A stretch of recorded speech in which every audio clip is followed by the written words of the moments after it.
Leo, hello there, my beautiful friends. We're going to do your general tarot reading for mid-July 2026. Thank you so much for joining me today. You know I appreciate each and every single one of you beautiful people out there. So let's get right down to business as always and start you off with an oracle card here, just so we can dip our toes in the energy and see what's happening for the lovely Leo collective. I hope you're all doing fabulous and fantastic, my friends. Let's get it going here. My guide spirit team, talk to me. What do we got for the beautiful Leo collective in mid-June? We're getting very close to Leo season, my good friends. Your birthday's right around the corner. So let's see what energies, messages, insights we could take a little peek at. And yeah, we're just going to take a real quick look at this first card. Then we'll get into the full reading itself. At the very end, I'll pull you a bonus card from the Shadowland Tarot just to see what might be in the shadows or what shadow work you can lean into, which is always interesting. But let's get it going here. Let's rock and see what we got for the lovely Leo collective in mid-July. What's the vibe? What's the energy? Let's get this card out nice and quick, my good friends. We're going to have a good time today. We're going to have some fun reading through these cards. Beautiful. All right, so this card has been showing up a little more often in the past few weeks, and it seems like it's yours now. And I do like this energy. It's more of a big picture type of vibe, and I know we're doing like a weekly reading, not a yearly.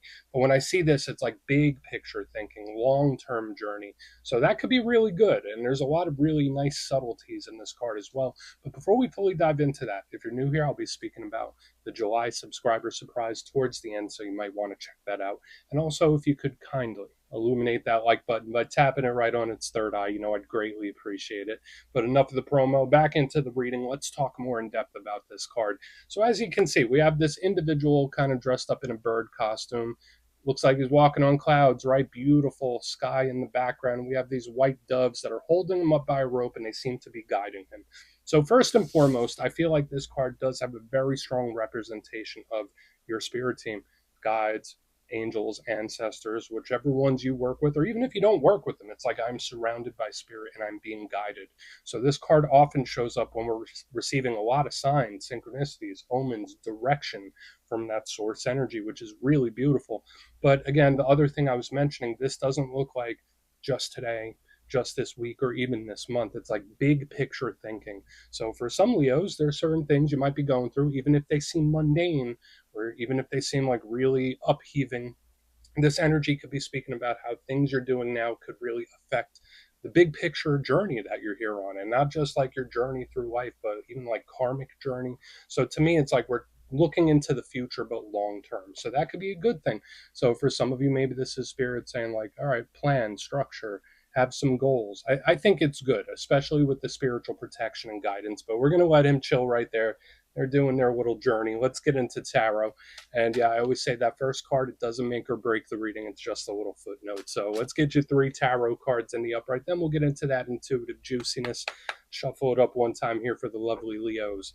And while we get this deck shuffled up and ready to go, let's talk about last week's reading. So I know I just mentioned strategy with this card over here, but that was the name of the game last week as well. The reading was titled They Are Planning. Now, it could have been you. There could be certain things you're dealing with where you're planning your next moves, planning the next steps, or it could be someone that you're connected to in the strategy phase where it's like, I'm planning this and I will see it through.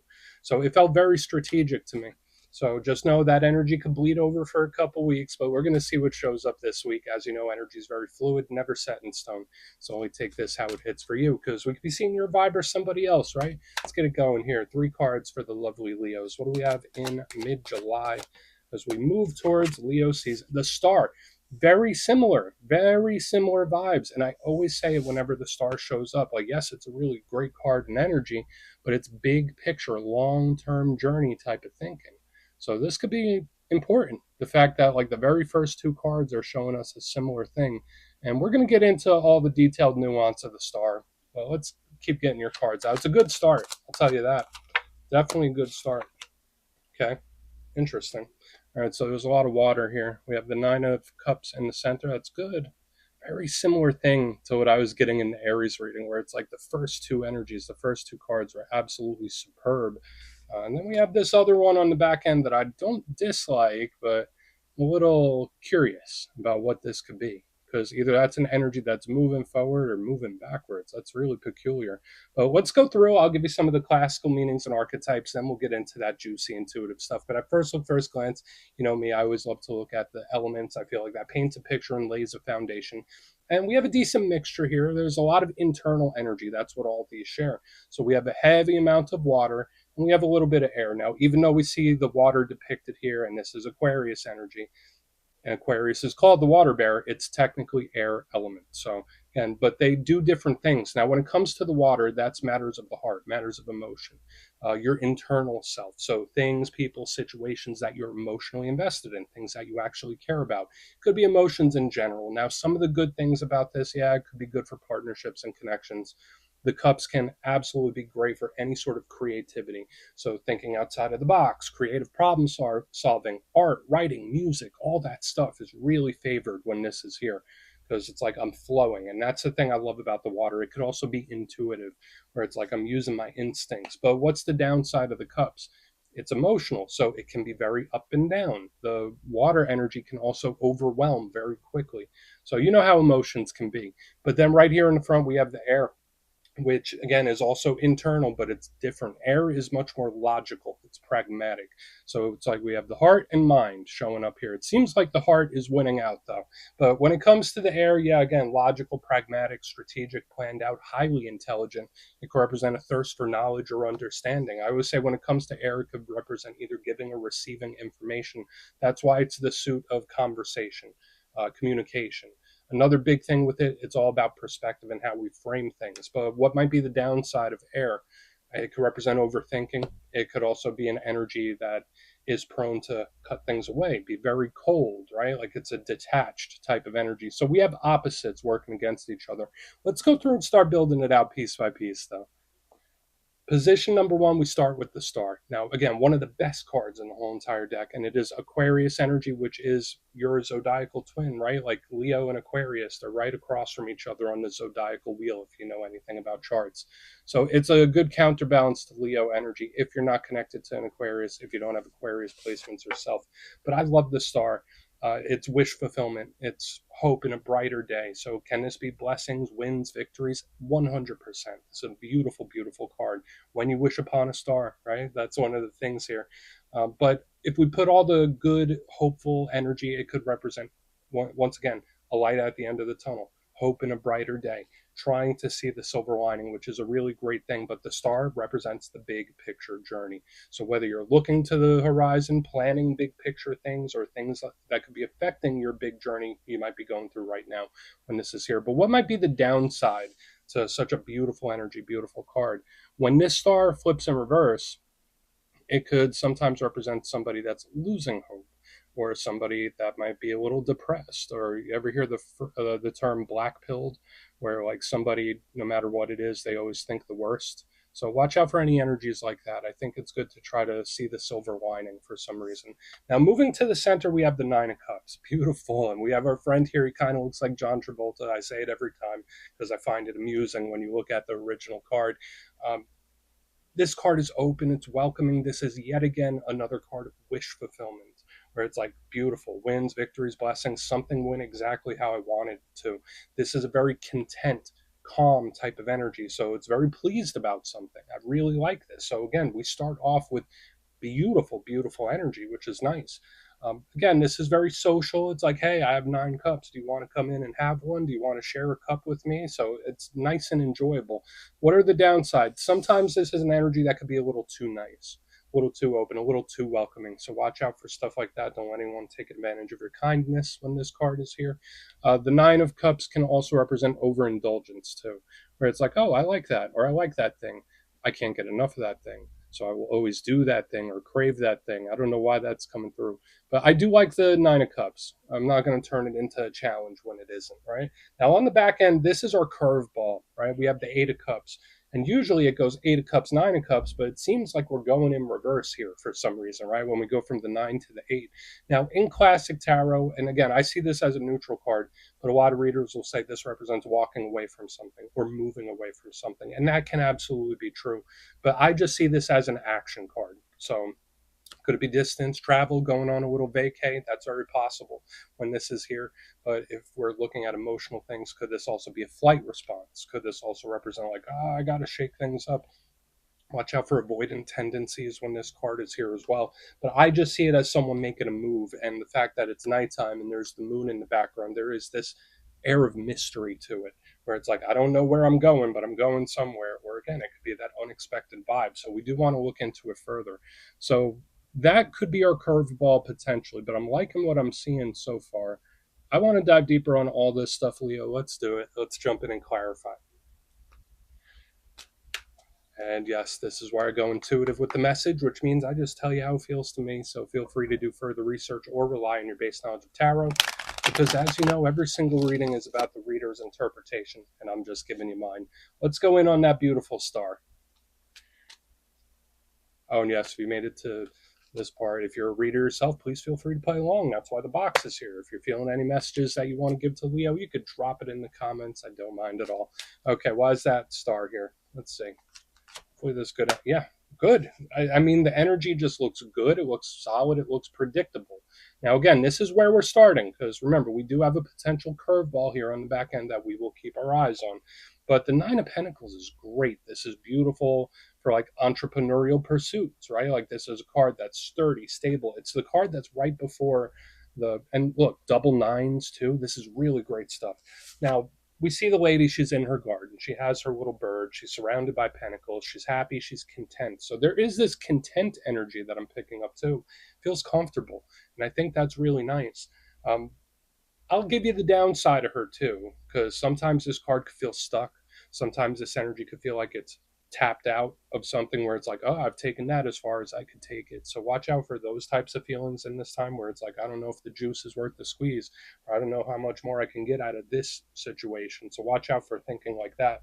But normally it's a card of blessings and abundance and independence too, where it's like, I'll do it on my own or I'll do it myself. So like when I see the star in the Nine of Pentacles, it's like, I'm good. I got me. It's like I don't need anyone else to cover me. I got this, which I think is really nice. And Leos do have that beautiful independent entrepreneurial streak. So I think it can be great. Or it could just represent something that has been the same for a long time. Remember with the timetables. And both of these are energies that can last a very long time. So for some of you, this could be beautiful, fantastic, great, something that might last and work for you for a long time. But the curveball is what I am keeping my eye on. Because this predictable energy on the front, this win, victory, blessing, whatever we want to call it, I just want to see how it shifts, right? Let's keep moving. That's a great start. It's a great start. So let's go in on the Nine of Cups. Let's see what's happening with that. So why is that Nine of Cups here? Nine of Swords, 999. So we have like the omen sign synchronicities. And I say that whenever I get a lot of repeating numbers because as you can see, I pull small spreads, right? I don't pull like 20, 30 cards. I pull six, sometimes seven if we get a bonus. And we got three nines out of five cards that are out right now. So that to me is a sign.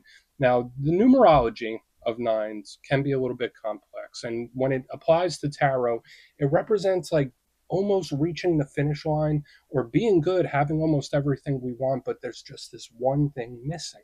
So just watch out for feelings like that, where it's like, all right, well, this area of life is good. This is good. This is going great. But where is this? Like, why don't I have this yet? Or it's like a missing puzzle piece, right? Like the puzzle's almost complete, but there's like a missing puzzle piece. So whether that's dealing with a situation or life in general. Now, the Nine of Swords, don't want to go too far off on a tangent. You see him there, right? Like we have these good, calm, chill ones, but this one's stressing out, right? This person, they're up at night, hands on the face. Like you don't have to be an expert to understand this. Stress, anxiety, nervousness. So this is an energy that's going through one. So I find it interesting that we have the Nine of Cups with the Nine of Swords. Either one, this is a warning where the energy could have some big swings because remember we have like this very stable predictable what you see is what you get. Now it's like, all right, what's going on? The energy seems to be going a little haywire when we get to the center because this is stressed, anxious, nervous. Or this could be someone that is showing Nine of Cups, I am fine, everything is great, I am happy. But at nighttime, when the world gets quiet, when they're with their own thoughts, that's when things shift in energy, right? Like because it's like outer inner. So we're going to keep going. And again, everyone has these stressors and anxiety moments. For another portion of you, maybe you just need a little more rest. It could be that simple. We don't always have to turn it into a big thing, my friends. Nine of Cups with the Nine of Swords, that could be spirit saying, like, hey, you need a vacation, or you need to take it easy here. So let's go in on the Eight of Cups, because again, this is what's been taking up a lot of my focus. But yeah, in this time, for sure, watch out for signs, synchronicities, omens, because it could be spirit trying to lead you in a direction or to lead you to take a different move, right? And there's different signs, right? There's number signs, synchronicities, dreams, and they all mean different things. It doesn't just have to be nines. But let's go in on the Eight of Cups. We'll see what that has, then we'll do our recap. Beautiful Lady Justice. Okay. This feels perfect. And I'm going to explain my reasoning why, because the rest of the reading informs how I feel about this curveball on the back end. Lady Justice, very karmic, very balanced, Libra energy, which is usually pretty good.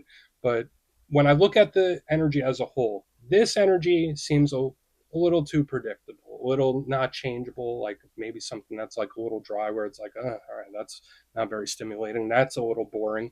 But then it gets a little wild, right? So it's like too stable, too wild, just right. So like this energy here on the background is like a mix of both. Have you ever heard the Goldilocks and the Bears, where one porridge is too hot, one is too cold, and this one is just right? That's how that feels. It's like a perfect balance on the back end. I still do get this action where it's like, hey, I need to make something happen, so I'm gonna make it happen. But Lady Justice, again, aside from being karmic, so watch out for anything dealing with putting your signature on things. Watch out for agreements, legalities. That could be a big thing with her too. But the Eight of Cups is making a move where it's like, okay, well, something needs to change. I don't know what it is, but I got to do something. So on the back end here, it does give me like a surprising action or unexpected action where it's like, hey, they think I'm going to do this, or they might think I'm going to do that. But I'm going to throw this little curveball and do something that they don't think I'm going to do. So it's like thinking outside of the box. And I'm not saying it's you, it could be somebody else where it's like they do something, say something, or act in a way where it's like, all right, you're not usually like this. Like, what's going on here? So just again, watch out for the surprising, unexpected actions or uh, just how someone's moving, right? Like, so we have a few different things very similar to the Aries reading where I love most of it, but there are a few things we need to keep an eye on. But let's go through and do a quick recap, then we'll get into the shadow. If you kindly look in the box, position number one, we start great, right? The star with the Nine of Pentacles, solid, stable, productive, very independent. What you see is what you get. That's the good thing about this. But this can also represent something that might have been away for a very long time, or something that could, for all intents and purposes, feel a little dry, right? Where it's like, okay, I mean, it's good, it's nice, but there's a missing puzzle piece, right? Especially with all the nines showing up here too, where it's like, yeah, that's good, that's cool, but I want more. I don't know. It's odd how it's coming through. On the center, we have the Nine of Cups with the Nine of Swords in the upright. So I did say whether it's someone that is stressed, anxious, nervous, where they might be showing this, but on the inside, they're really that. That could absolutely be it. But to me, it feels very unpredictable. So we go from very predictable to very unpredictable. And then this energy does feel just right, where it's like, okay, well, neither one of these is ideal. So I'm going to do something different, or I'm going to approach this a different way. So again, surprising, unexpected action, either from you or somebody else with the Eight of Cups and Lady Justice on the upright. Also, watch out for any legalities or anything you put your signature on in this time. So there's a lot of positivity here. Please take a screenshot if you want to look into it further. Let's see what's in the shadows. And yes, if you made it to this point in the reading, please feel free to check out channel memberships. I'll put a link for it in the comments below. It's a beautiful way to support the channel, and I have much love for all my channel members. All right, let's get you the shadow card. We're going to shuffle it up. And you know me, I always love to pull a shadow card at the very end just to see whether it's something within you or something you don't quite see. Shadow cards don't always have to be a challenge. They could be a good thing, my friends. Let's get one shadow card out for the lovely Leos. What do we have for our good friends? Please. Okay. Yeah, the deck wants to talk here. All right. Yeah, we'll take it. So even the energy in the shadows seems to be making a move here of some kind, because we have the Six of Swords showing up as your shadow. Now, this card can represent improvement, things getting better, coming out of choppy waters into calm. So I do love it for that. It's also a card that can represent travel, distance. Remember, I mentioned that little vacation. The Six of Swords is a vacation card. So for some of you, if you've been burning the candle at both ends, you might need a little time off here. Maybe treat yourself on your birthday. But the downside to the Six of Swords is that sometimes it's an energy that could be avoidant or seem like it's running away. Okay, so again, watch out for any unreliable situations, unreliable people. It's people where their words and their actions don't match up. And I always say, like, that's a very important thing. When someone says something, but then they do something different, you need to pay notice to that, right? So just watch out for this flighty type of energy because to me, it does feel like it's running away or escaping. So if it's like a temporary one, so you could rest and relax, nothing wrong with that. But this energy is like, oh, gotta go. So it ties into what we saw in the main part of the reading. So please, if you want to look into that further, you can, my friends. That's what I have for you this week. Don't click away just yet, though. I'm going to give you the details. The July subscriber surprise. If you would like further insight on your situation or you'd like to have a chat with me, you can book a personal session with me on my website, mastermetaphysics.com. The July calendar is up and spots go quick, so you might want to check that out. But for the July subscriber surprise, doing another winner's choice, I will choose 3 lucky winners to either choose a copy of the Gilded Tarot Royale, which is one of my favorite decks of all time. It's a must have, or a handmade pendant from my website, mastermetaphysics.com. So if you'd like to get your name in for that, it's 2 simple things, as always, my friends. First, you must be subscribed. And second, let me know down in the comments, out of all the cards that showed up in today's reading, which one spoke to you the most or jumped out to you the most or resonated with you. You'll be entered to win, and at the end of the month, the winners will be announced in my posts tab. As always, my friends, much love, and I'll see you soon.